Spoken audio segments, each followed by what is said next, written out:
Shalom, selamat pagi Bapak Ibu. Bagaimana kabarnya? Puji Tuhan.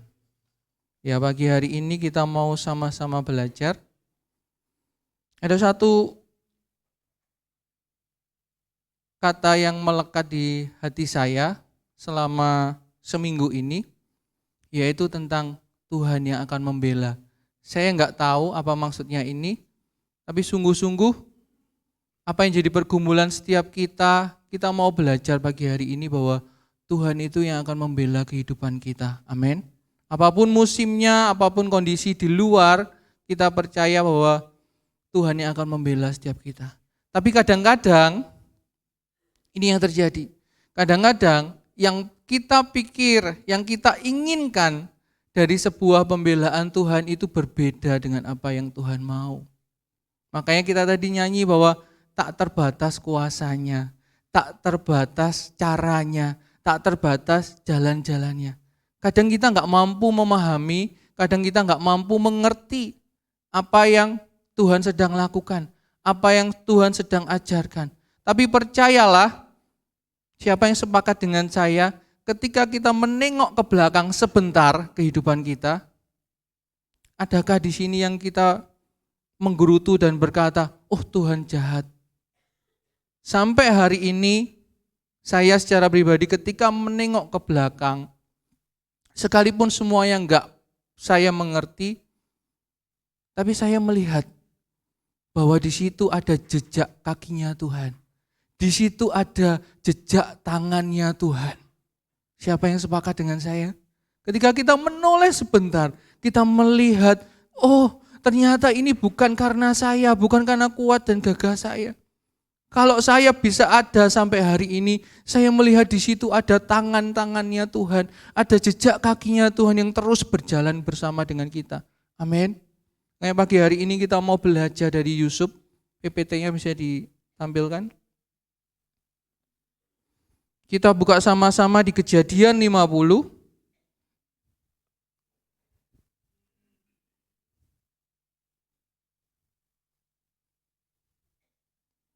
Kejadian 50 ayat 20.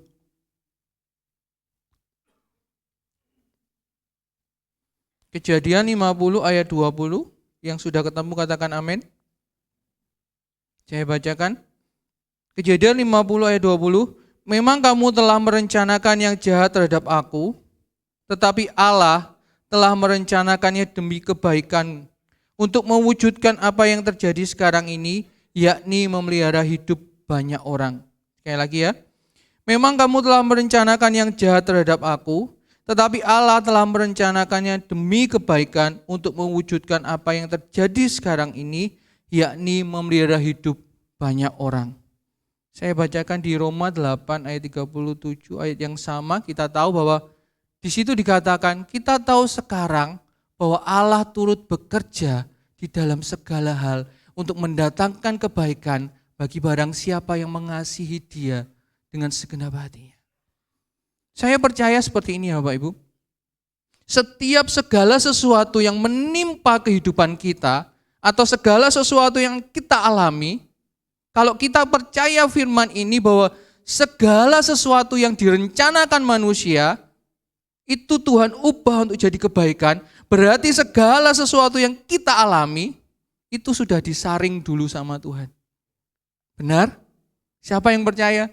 Kalau kita tahu sekarang bahwa Allah turut bekerja di dalam segala sesuatu, berarti memang ada Tuhan di dalam kehidupan kita. Enggak serta-merta semua kejadian itu di luar kendalinya Tuhan. Enggak serta-merta semua yang kita terima itu pasti tanpa campur tangan Tuhan.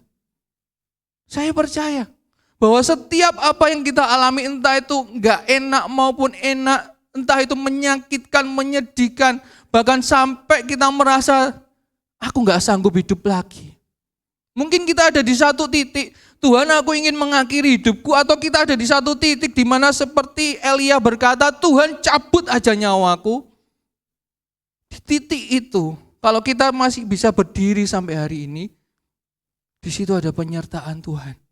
Di situ Tuhan sudah saring dulu semuanya hingga itu benar-benar 1 Korintus mengatakan pencobaan-pencobaan yang kamu alami adalah pencobaan-pencobaan yang biasa, yang tidak melebihi kekuatanmu.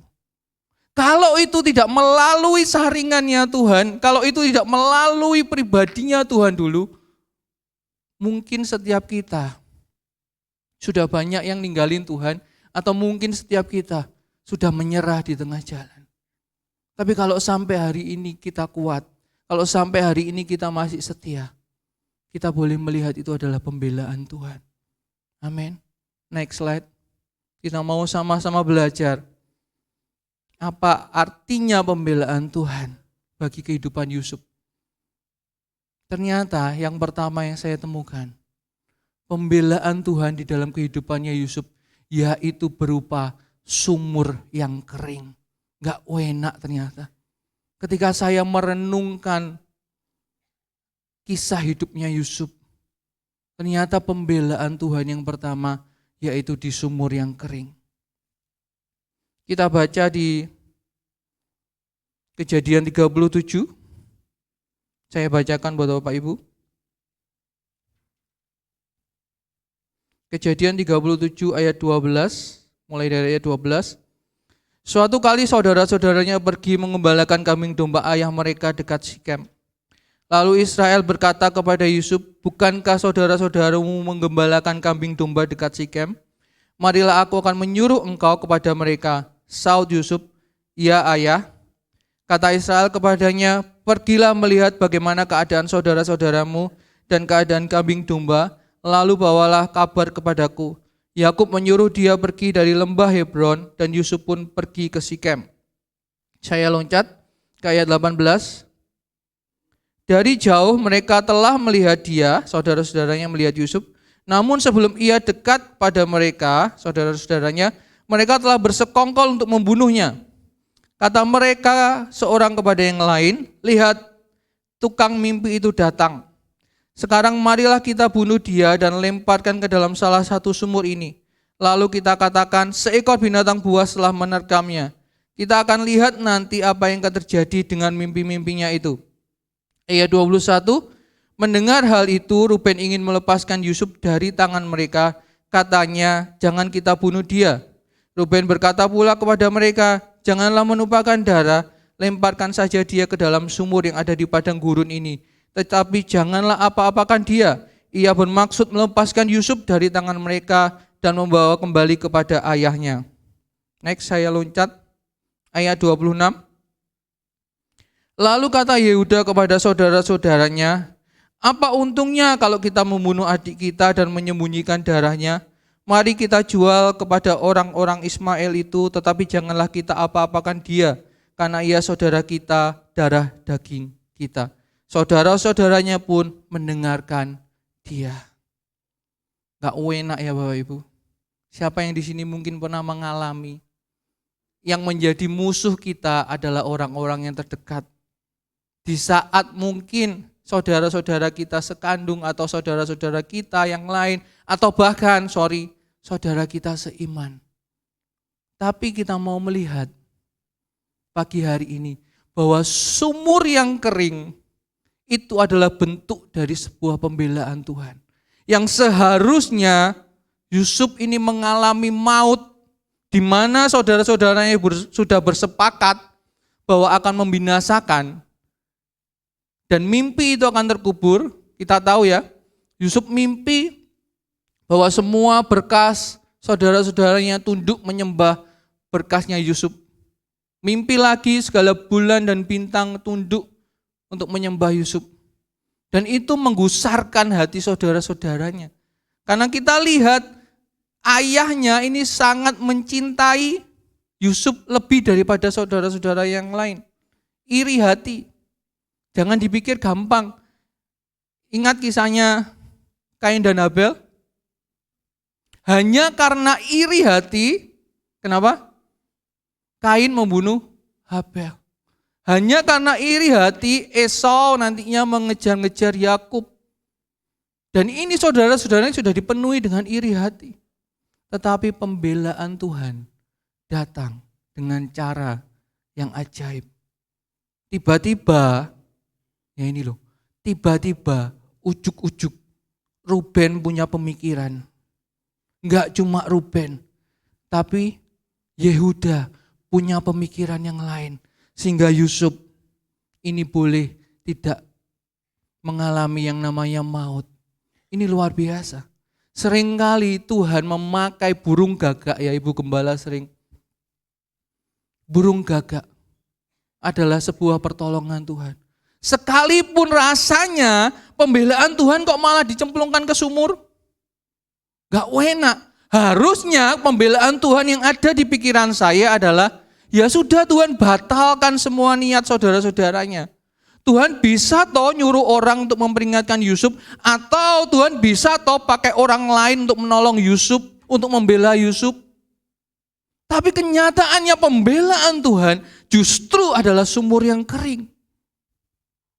Seringkali kita pikir, oh kalau aku mengalami masalah ekonomi, oh mungkin ada teman gereja atau ada teman kenalan yang akan meminjami aku uang atau hal-hal yang lain.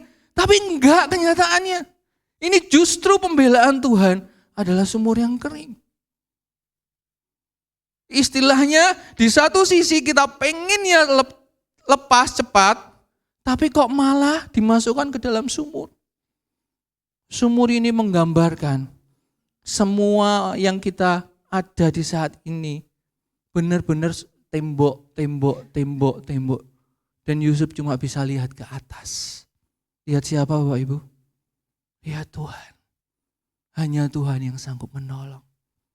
Apa yang sedang kering di dalam kehidupan kita? Mungkin itu salah satu caranya Tuhan untuk kita kembali kepada Tuhan. Saya ceritakan, ada salah satu pasangan suami istri yang menikah masih muda.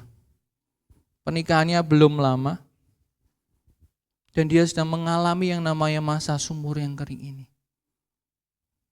Dari dia punya tabungan ratusan juta hingga sampai benar-benar dia punya hutang.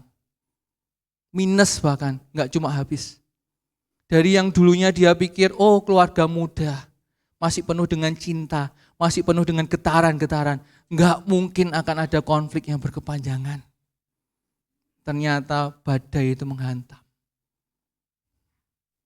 Dia mengalami sumur yang kering itu. Dan saya melihat, orang ini rajin ke gereja, tapi di titik dia mengalami sumur yang kering ini, Tuhan sedang memindahkan dia dari maut kepada jalan menuju kebenaran. Maut di sini bukan cuma ngomong tentang hidup kita yang meninggal, tapi maut di sini juga bicara ketika kita berjalan menuju jalan yang salah, yaitu jalan menuju neraka. Ternyata dia mengakui. Sampai hari ini dia berkata, makasih Tuhan. Dia ngomong, kalau enggak ada kejadian ini, aku enggak mungkin bisa lepas dari rokokku. Aku enggak mungkin bisa lepas dari vape-ku. Kalau enggak ada kejadian ini, aku Kristen 30 tahun lebih, tapi aku enggak pernah buka firman. Aku Kristen, aku rajin ibadah setiap minggu. Tapi aku enggak pernah Pak yang namanya menyediakan waktu saat teduh dengan Tuhan. Pak Bambang sering ngomong, gembala-gembala yang lain sering ngomong, 1 jam saja berjaga-jaga. Enggak pernah aku lakukan itu. Bagi dia ini hal yang enggak enak. Di mana sebuah pernikahan yang masih usianya muda, seharusnya di situ yang dia kejar adalah bahagia. Dan dari mulut yang sama, dia ngomong, aku tahu sekarang tujuan pernikahan. Aku tahu aku menikah itu bukan untuk istriku, tapi aku itu menikah untuk memuliakan nama Tuhan. Itu hanya dialami ketika pasangan ini Tuhan izinkan mengalami pembelaan di sumur yang kering. Seorang Kristen yang taat setiap minggu, tapi di luar gereja dia nggak pernah punya yang namanya hubungan dengan Tuhan. Bahkan dia tanya, aku harus buka Alkitab mulai dari bacaan apa? Seorang Kristen 30 tahun lebih. Gak pernah Alkitabnya dibuka selain di dalam gereja. Gak pernah dia berkata, aku mau berdoa. Tapi sejak itu, sumur yang kering yang dia alami, mengubahkan kehidupannya. Mengubahkan tujuannya yang menikah, aku cari bahagia. Mengubahkan yang dia andalkan adalah tabungannya yang ratusan juta. Mengubahkan semua paradigmanya dengan semua yang dia punya. Hingga Tuhan mengangkat dia dari maut, dimasukkan ke sumur yang kering ini. Hingga matanya terarah kepada Tuhan. Seringkali pembelaan Tuhan memang gak enak, gak seperti apa yang kita mau. Tapi percayalah, itu sedang menggeser posisi hati kita, posisi hidup kita yang sedang serong. Kadang-kadang kita gak sadar loh. Kadang-kadang kita gak sadar kalau kita ini sedang serong sedikit, kita sedang menuju apa yang dunia mau. Apa yang dunia inginkan. Mimpinya Yusuf adalah mimpi yang besar. Mimpi jadi seorang pemimpin, mimpi yang disembah. Tapi Yusuf lupa, buat apa dia jadi pemimpin? Buat apa dia disembah? Terkadang kita lupa, buat apa kita bekerja, buat apa kita menikah, buat apa kita beranak cucu. Buat apa kita bekerja, kadang-kadang kita bisa diserongkan oleh tujuan yang kita anggap baik. Tapi belum tentu itu benar seperti apa yang Tuhan mau. Tapi saya belajar, oh ternyata pembelaan Tuhan, caranya Tuhan, jalan-jalannya Tuhan memang gak terselami. Next slide. Setelah sumur yang kering, ternyata pembelaan Tuhan yang kedua adalah penjara. Tahu ya Bapak Ibu? Kita pasti ingat. Setelah sumur yang kering, dia dijual di rumah seorang panglima Raja Firaun, Potifar. Tapi dia berakhir di penjara. Di Kejadian 39, mulai dari ayat 12.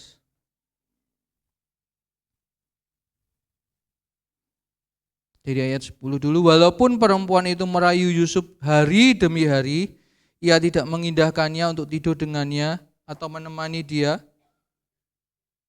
Lalu perempuan itu memegang Yusuf dan menarik bajunya sambil berkata, marilah tidur dengan aku. Tetapi Yusuf meninggalkan bajunya di tangan perempuan itu dan lari keluar. Ketika dilihat perempuan itu bahwa Yusuf meninggalkan bajunya dalam tangannya dan telah lari keluar, ia berteriak memanggil seisi rumah. Katanya kepada mereka, lihat, ia membawa seorang Ibrani kepada kita supaya orang ini mempermainkan kita. Orang ini mendekati aku untuk tidur dengan aku, tetapi aku berteriak dengan suara keras. Ketika ia mendengar aku berteriak sekeras-kerasnya, ditanggalkannya lah bajunya padaku dan ia lari keluar. Ayat 17, ia pun menyampaikan kepada Potifar cerita yang sama, katanya, hamba orang Ibrani yang kau bawa kepada kita mendekati aku hendak mempermainkan aku. Namun ketika aku berteriak sekeras-kerasnya, ditinggalkannya lah bajunya padaku, lalu ia lari keluar. Mendengar cerita yang disampaikan istrinya kepadanya, begitulah aku diperlakukan oleh hambamu itu. Bangkitlah amarah tuannya. Lalu Yusuf ditangkap oleh tuannya dan dijebloskan ke dalam penjara, tempat tahanan-tahanan raja dikurung. Demikianlah ia dipenjarakan di sana. Ayat 21, namun Tuhan menyertai Yusuf dan melimpahkan kasih setianya kepadanya. Ia membuat Yusuf mendapat kemurahan dari kepala penjara itu. Kepala penjara mempercayakan semua tahanan dalam penjara itu kepada Yusuf dan segala yang harus dilakukan di situ dialah yang mengurusnya. Pembelaan Tuhan yang kedua adalah penjara. Mungkin kita pernah mengalami Kita sudah bekerja dengan baik, sudah bekerja dengan integritas, tapi tetap aja disalahi. Kita sudah melayani dengan sepenuh hati, tapi tetap saja serasa doa kita enggak dijawab-jawab. Tetap saja kita dicari celahnya, kita dicari salahnya. Itu yang dialami Yusuf. Potifar sudah mempercayakan semuanya di tangan Yusuf. Dia enggak nyelidiki dulu nih, gimana toh alur ceritanya. Dia langsung percaya dengan istrinya, marah, dijebloskan ke penjara. Itu yang mungkin kita alami. Berbuat benar, namun menerima konsekuensi yang menyakitkan. Seorang ojol nulis, orang benar mungkin bisa kalah, tetapi orang benar tidak akan pernah salah. Itu yang Yusuf alami. Ternyata di dalam penjara pun, next slide, pembelaan Tuhan ada di dalam penjara. Ini yang dialami Yusuf. Di tempat yang seharusnya Yusuf dengan tuduhan apa? Pemerkosa ya, sekalipun belum kejadian. Seharusnya di situ dia mengalami yang namanya kekejaman. Di situ dia mengalami yang namanya disiksa, mungkin dia juga mengalami. Tapi di Alkitab ditulis, dia menjadi kesayangan kepala penjara. Wow. Di tempat di mana seharusnya tidak ada kasih, di mana tidak ada yang namanya belas kasihan, tapi ini luar biasanya pembelaan Tuhan. Sekalipun di dalam penjara. Disitulah sekali lagi yang Tuhan bentuk, yang merupakan pembelaan. Kalau tadi Tuhan mengeluarkan Yusuf dari maut, penjara ini sedang memproses karakternya Yusuf. Saya tulis di sini. Penjara adalah ruang pembentukan, tempat ego, ambisi, daging, dan ketergantungan sama manusia dimatikan. Gak ada lagi yang bisa diandalkan. Ayahnya, dia sudah di negara lain, bahkan di dalam penjara. Mau minta tolong ke siapa lagi? Karakternya dibentuk. Mungkin Pak Warno, Pak Bambang, Mas David, Pak Timur mungkin yang pernah pelayanan di penjara. Betapa lihat, maaf, orang-orang di sana. Kalau di sini mungkin, saya katakan malaikat semua. Tapi orang-orang di penjara bukanlah orang-orang yang gampang secara karakter. Disitulah Yusuf dibentuk. Hingga Alkitab menulis dia menjadi kesayangan kepala penjara. Gak gampang. Gak gampang. Kemarin malam Mas David menyampaikan tentang Richard Wurmbrand yang sering disinggung sama Bapak Gembala. Seorang ateis yang menjadi percaya Yesus. Selama 14 tahun. Dia di dalam penjara, disiksa, dipukuli, diludahi, bahkan dikencingi. Tapi selama 14 tahun itu, banyak orang yang mengenal Yesus lewat kasihnya Richard Wurmbrand ini. Saya percaya Bapak Ibu, kalau Yusuf gak melewati pembelaan Tuhan di penjara, ketika dia jadi pemimpin, dia akan panggil tuh saudara-saudaranya, dia akan panggil tuh Potifar, hukum mereka, penjarakan mereka, penggal mereka. Tapi ketika Yusuf mengalami pembelaan Tuhan di dalam penjara, dia dibentuk karakternya, bertemu dengan bermacam-macam tipe orang di dalam penjara, hingga ketika dia diangkat Tuhan. Gak tertulis sama sekali di Alkitab, Yusuf membenci saudaranya. Gak tertulis sama sekali di Alkitab, Yusuf menyakiti saudaranya, bahkan menghukum Potifar. Gak ada. Karena Yusuf tahu, penjara ini bukanlah tempat sembarangan. Penjara ini adalah tempat di mana karakternya dibentuk sama Tuhan. Hingga dia bisa berkata, engkau boleh merencanakan yang jahat, tapi Tuhan mengubahnya untuk kebaikan. Yang terakhir, Next slide. Ujian waktu. Pembelaan Tuhan di dalam waktu yang sempurna. Seringkali kita sudah mengalami yang namanya sumur yang kering, kita sudah mengalami yang namanya tes penjara. Terus Yusuf bisa berkata, Tuhan, kenapa kok mimpi ini gak jadi kenyataan? Kenapa apa yang Tuhan janjikan ini gak jadi kenyataan? Kenapa kok rasanya lama sekali? Kita tahu kisahnya gimana di dalam penjara ada juru minuman dan juru roti. Mendapatkan mimpi, mereka sama-sama menceritakan mimpinya dan Yusuf mengartikannya dan mimpi itu jadi kenyataan. Bukan masalah dia dilupakan, tapi ketika juru minuman dan juru roti menceritakan mimpinya, sebentar loh mimpinya jadi kenyataan. Bisa bayangkan ini? Sedangkan Yusuf sebelum dia di penjara dia sudah dapatkan mimpi. Bahkan 2 kali. Kok sampai hari ini aku masih dalam penjara. Sedangkan juru minuman dan juru roti yang cuma dapat mimpi di dalam penjara, gak tahu selang berapa lama, pasti gak terlalu lama, tiba-tiba mimpi itu jadi kenyataan. Pernah ngalami? Orang itu doa, tiba-tiba doanya cepat sekali dijawab. Orang itu mengalami kesesakan, langsung diangkat sama Tuhan. Lah aku kapan Tuhan? Pernah mungkin kita ngalami? Orang berdoa, langsung dijawab tuh. Kita sudah berdoa lama sekali, tapi gak dijawab. Itu yang dialami Yusuf.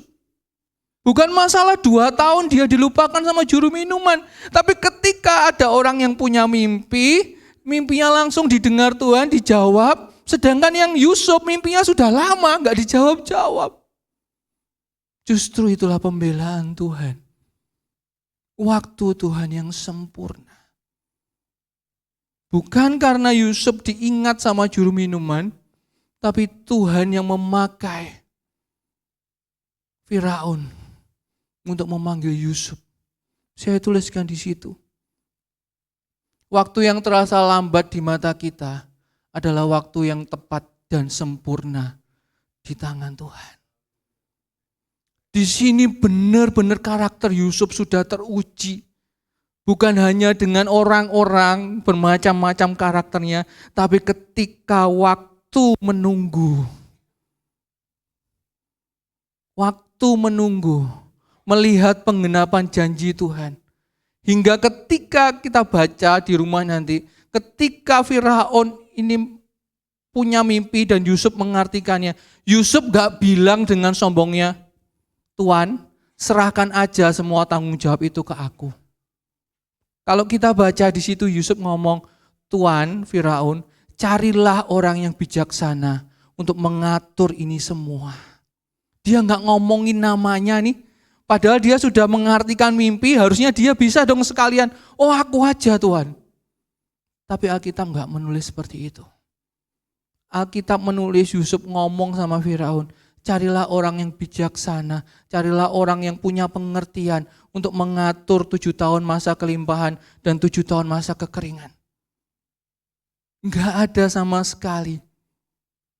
Gak ada sama sekali yang dulunya dia punya mimpi. Baru mimpi loh, sudah diceritakan ke saudara-saudaranya, sudah diceritakan ke ayahnya. Tapi ketika Yusuf keluar dari penjara dan Tuhan mengangkat dia, Yusuf tidak lagi punya keakuan yang harus diakui sama Firaun. Ini yang luar biasa. Gak ada lagi tuh keakuan harus aku nih. Bahkan mungkin Yusuf tidak lagi dengan caranya dia, ini jalan promosi ini. Ini satu-satunya jalan aku diangkat Tuhan. Enggak ada sama sekali. Inilah yang dinamakan waktu sempurnanya Allah. Tuhan tahu benar kapan harus mengangkat Yusuf. Next slide. Mengapa kita sulit melihat pembelaan Tuhan? Yang pertama, fokus yang salah. Kita hanya mengukur pembelaan Tuhan dari hilangnya penderitaan. Tetapi yang Tuhan mau adalah kita melihat penyertaannya nyata di tengah penderitaan itu. Seringkali yang kita mau, fokus kita adalah kalau aku sakit, ya aku disembuhkan. Kalau aku kekurangan secara ekonomi, ya aku terima bantuan. Kalau keluargaku sedang bermasalah, anak-anakku sedang bermasalah, ya dipulihkan. Kita fokusnya seperti itu. Tapi kita lupa bahwa selalu ada pembelaan, ada penyertaan Tuhan di setiap langkah kehidupan kita. Makanya saya tadi di awal bilang, coba tengok sebentar ke belakang. Coba tengok sebentar ke belakang.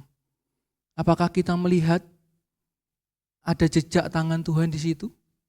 Apakah kita melihat ada jejak kaki Tuhan di situ? Kalau iya, jangan takut. Berarti ada penyertaan Tuhan di situ. Yang kedua, kita gagal karena kita salah mengartikan penundaan. Keterlambatan jawaban doa sering kita artikan sebagai tanda Tuhan tidak peduli. Padahal Ia sedang membentuk karakter kita. Sekali lagi, kalau Yusuf tidak melewati sumur yang kering, Yusuf tidak melewati yang namanya penjara, Yusuf tidak menunggu waktunya Tuhan, saya enggak tahu. Mungkin dia akan disembah sama saudara-saudaranya, mungkin dia akan disembah sama ayahnya, tapi dia enggak mungkin bisa ngomong. Seperti apa yang kita baca tadi di awal di Kejadian 50-20. Yang ketiga, kita kehilangan perspektif ilahi. Kita menuntut pembelaan sesuai keinginan kita sendiri, padahal rencana Tuhan jauh lebih besar. Menjadikan kita berkat. Ada banyak orang yang justru jadi berkat, bukan karena cerita kesuksesannya, Bapak Ibu. Tapi bagaimana mereka bertahan. Kemarin Mas David juga nyampaikan, bagaimana seorang tentara yang kena bom hingga dia kehilangan penglihatannya dan kedua tangannya. Tapi dia jadi berkat, kenapa? Karena dia menghabiskan firman Tuhan dari Kejadian sampai Wahyu, hanya menggunakan lidahnya. Saya lupa namanya siapa kemarin. Dia baca tuh Alkitab menggunakan lidah 4 kali dari Kejadian sampai Wahyu. Seharusnya orang-orang seperti ini bukanlah orang-orang yang jadi inspirasi. Karena gak ada cerita kesuksesan. Sebagai tentara mungkin dia kena bom dan tangannya, penglihatannya hilang. Tapi bagi rohani awan pada masa itu, dia jadi sebuah sosok figur betapa dia mencintai firman Tuhan. Kadang-kadang kita pengennya seperti itu tadi. Next slide. Digambarkan dengan baik. Cara kita mengukur pembelaan Tuhan, hilangnya penderitaan, doa dijawab, situasi berubah. Tapi cara Tuhan bekerja, penyertaan di badai, karakter dibentuk, dan waktu yang sempurna. Ini seperti mengingatkan saya dengan khotbahnya kemarin Pak Paulus. Kita dipanggil bukan menjadi Ismail, tapi kita dipanggil untuk menjadi Ishak di akhir zaman ini. Yusuf tidak meminta rasa sakitnya dihapus, ia melihat tangan Tuhan di balik setiap luka, dan itulah yang mengubah kisahnya menjadi berkat bagi jutaan orang. Slide terakhir.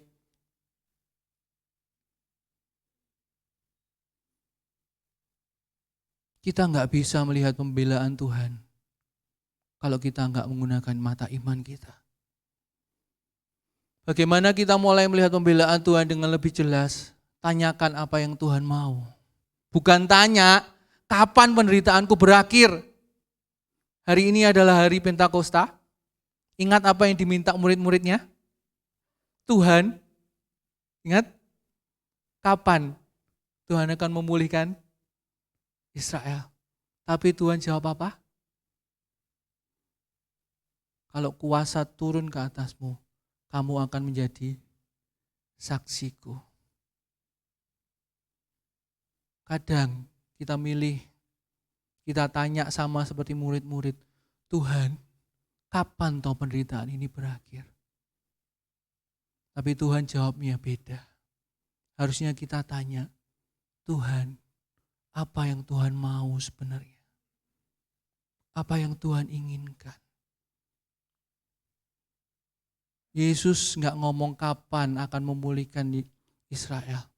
Tapi Yesus sebelum naik ke surga bahkan ngomong, kamu akan menerima kuasa untuk jadi saksiku. Ini dua pertanyaan yang berbeda. Ketika kita hanya fokus tanya, kapan penderitaan ini berakhir? Tapi kita lupa tanya, Tuhan apa yang sedang Tuhan mau bentuk?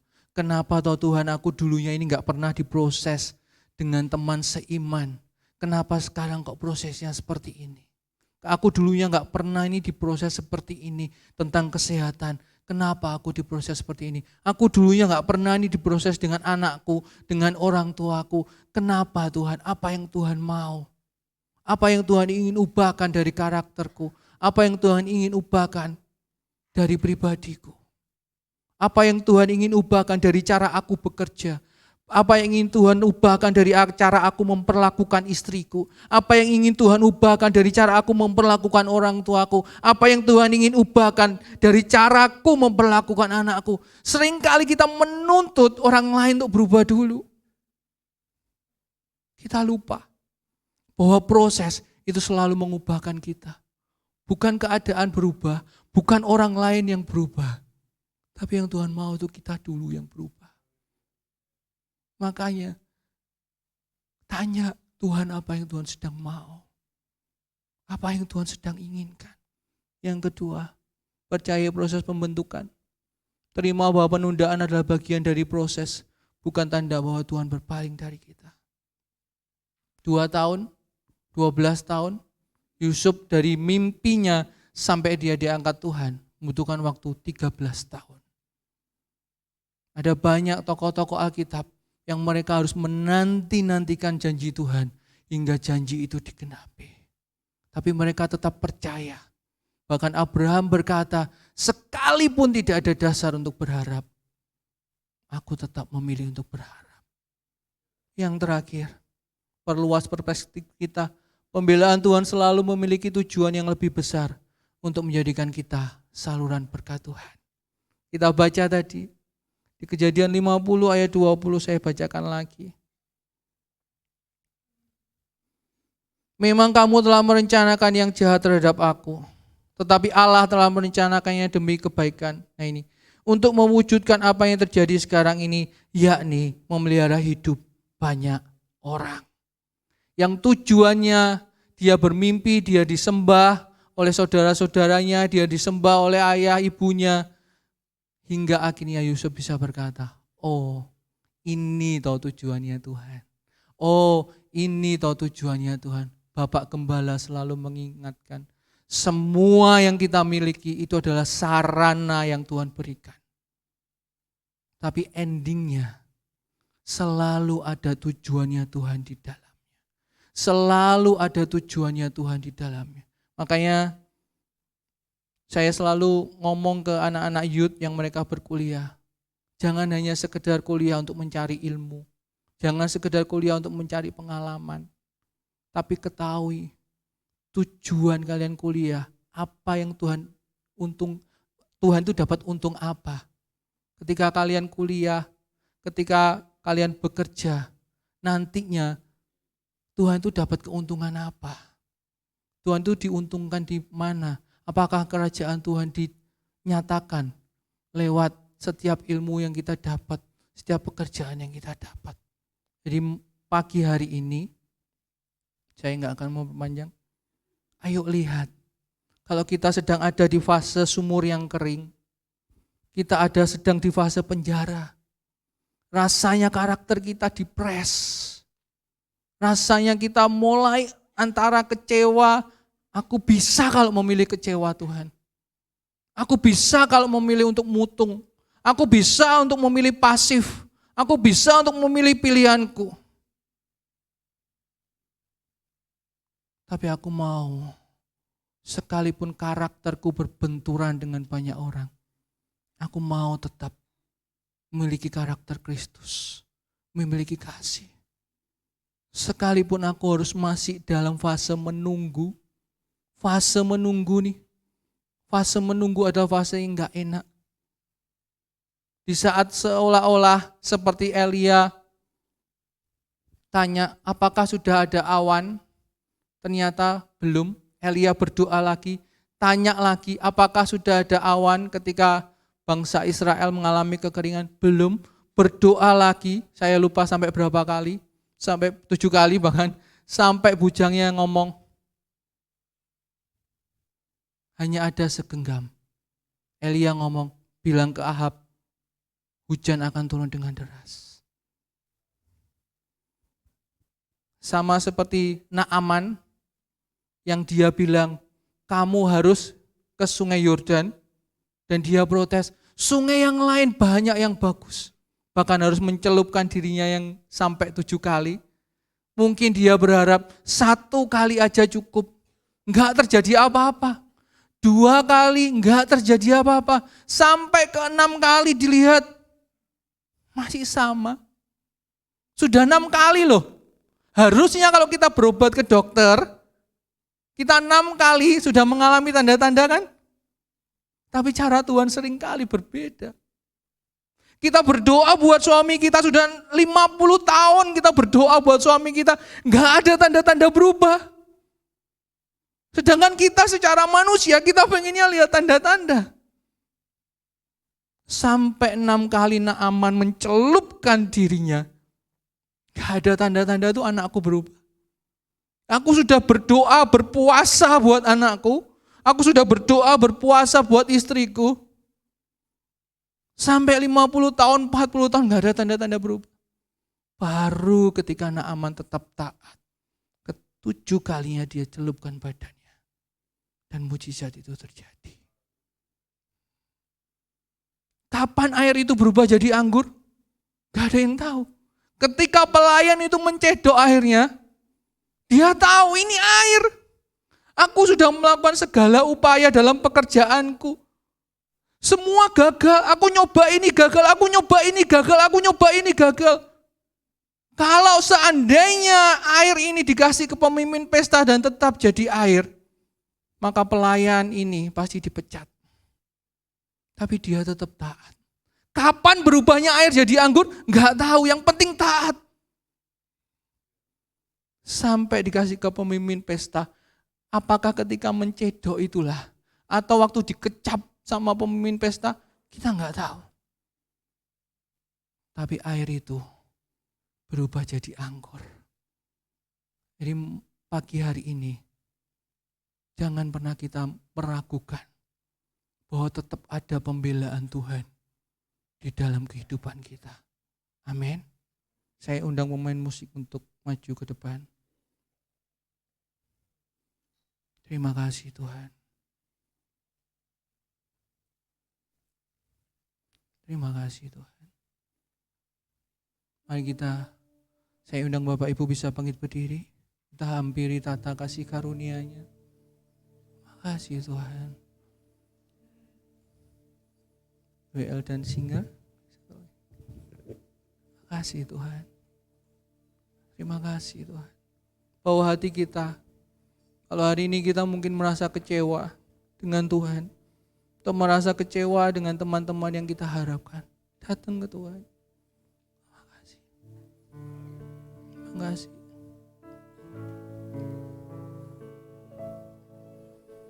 Walau dunia berubah, namun kasih-Mu Tuhan tetap sama di hidupku. Kau setia dalam setiap rencana-Mu. Ku percaya hidupku dalam tangan-Mu. Sampai detik ini ku melihat penyertaan-Mu sempurna sampai Kaulah Tuhan, satu-satunya pengharapanku.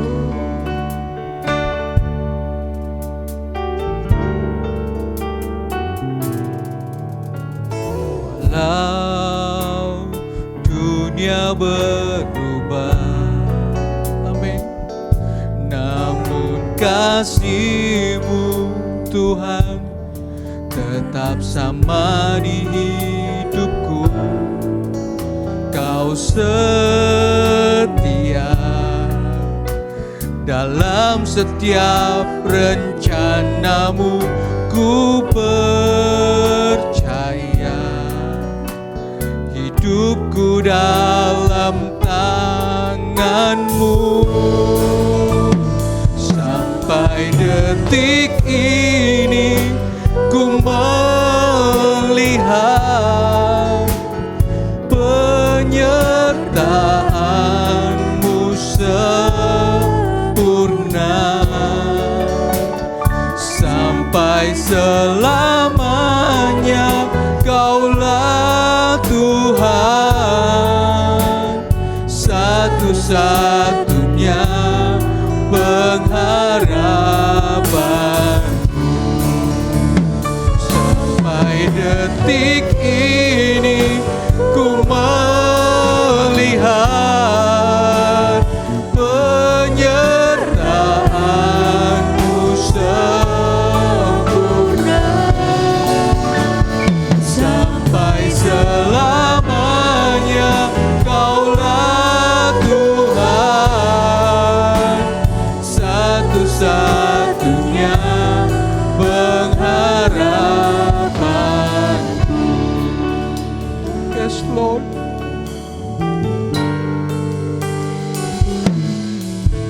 Walau dunia berubah, katakan dengan iman, namun kasih-Mu Tuhan tetap sama di hidupku. Kau setia dalam setiap rencana-Mu.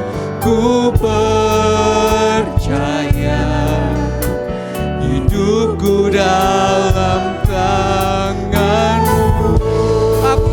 Akui di hadapan Tuhan. Amin. Ku melihat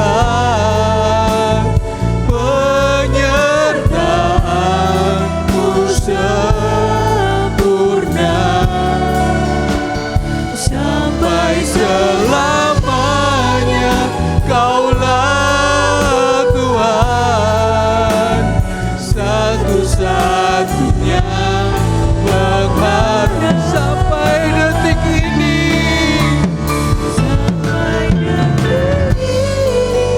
ku melihat penyertaan-Mu sempurna. Sampai selamanya Kaulah Tuhan, satu-satunya pengharapanku. Sampai detik ini kami melihat jejak tangan-Mu Tuhan. Kami melihat jejak kaki-Mu. Kami mau mempercayainya. Sampai selamanya Kaulah Tuhan, satu-satunya pengharapan. Jemaat Tuhan, katakan sekali lagi. Sampai detik ini ku melihat penyertaan-Mu dengan iman yang mengatakannya. Sampai selamanya Kaulah Tuhan,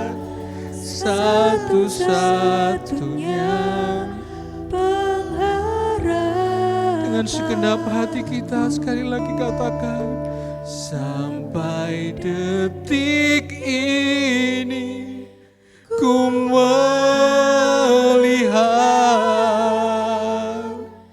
penyertaan-Mu sempurna sampai selamanya. Kaulah Tuhan, satu-satunya pengharap. Sekali lagi, sampai detik ini ku melihat pembelaanmu Tuhan, penyertaan-Mu sempurna sampai selamanya.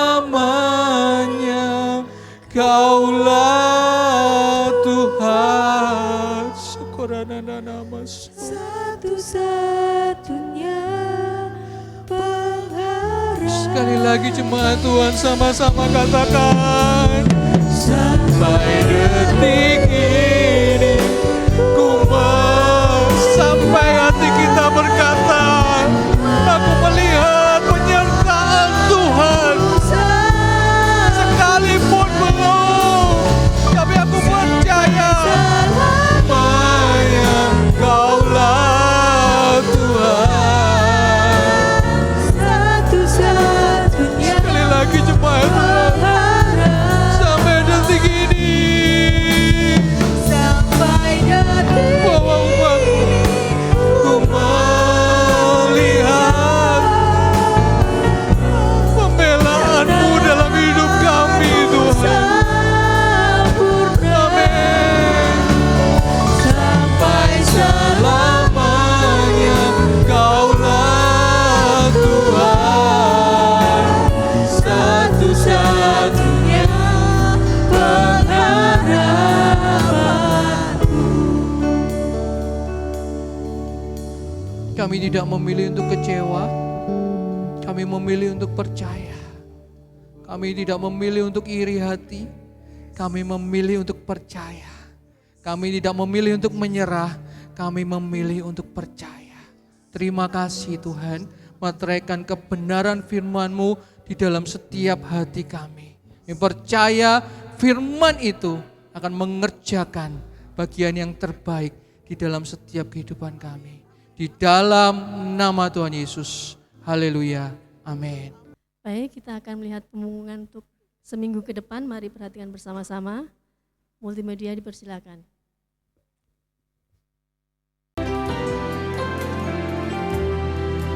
Shalom Jemaat GOPL Sade yang dikasihi Tuhan. Berikut pengumuman gereja untuk 1 minggu ke depan.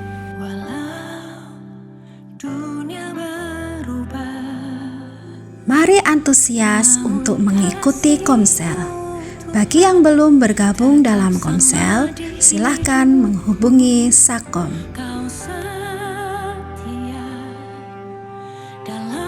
Mari kita awali sepanjang hari dengan mengikuti doa pagi. Setiap hari Selasa dan Rabu pukul 5 pagi di meeting room gereja. Menara doa setiap hari Senin sampai Jumat pukul 6 sore di meeting room gereja, sesuai dengan jadwal komsel masing-masing.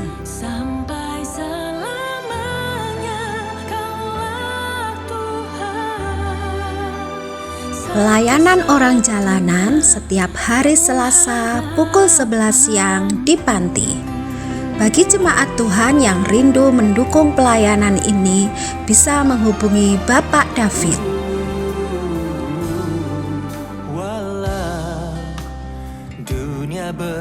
Som 1 dan Som 2 setiap hari Jumat pukul 6 sore di Aula Peniam.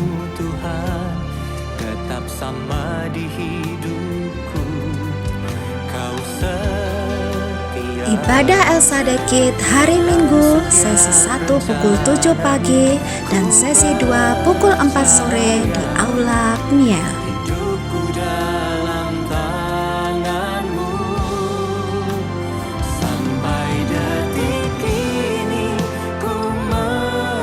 Mari kaum muda dan remaja merasakan hadirat Tuhan dalam ibadah El Sadeyut setiap hari Sabtu pukul 6:30 malam di Aula Pniel.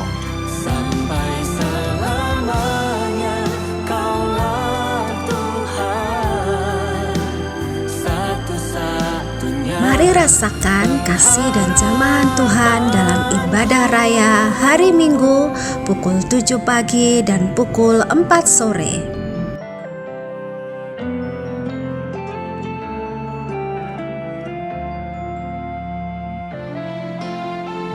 Demikian pengumuman gereja untuk minggu ini. Selamat hari Minggu, Tuhan Yesus memberkati.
Megang persembahan kita. Bapa di surga, kami bersyukur karena Tuhan memberi kami kesempatan untuk memberi sebagaimana kerelaan hati kami. Yang memberi sedikit akan menuai sedikit.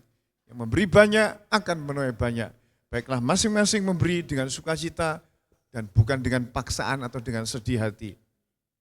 Karena Tuhan mengasihi orang yang memberi dengan sukacita. Terima kasih Tuhan. Mari kita mengangkat kedua tangan kita, saudara.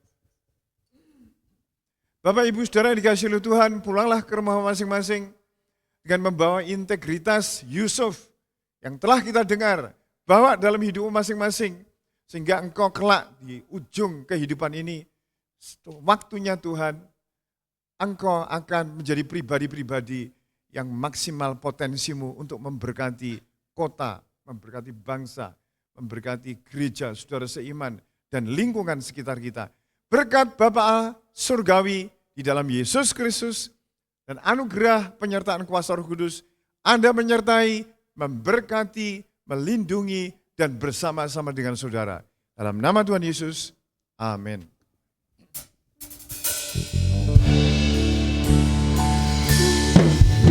El Shaddai, El Shaddai, Allah Maha Kuasa. Dia besar, Dia besar, El Shaddai mulia, El Shaddai, El Shaddai, Allah Maha Kuasa. Berkatnya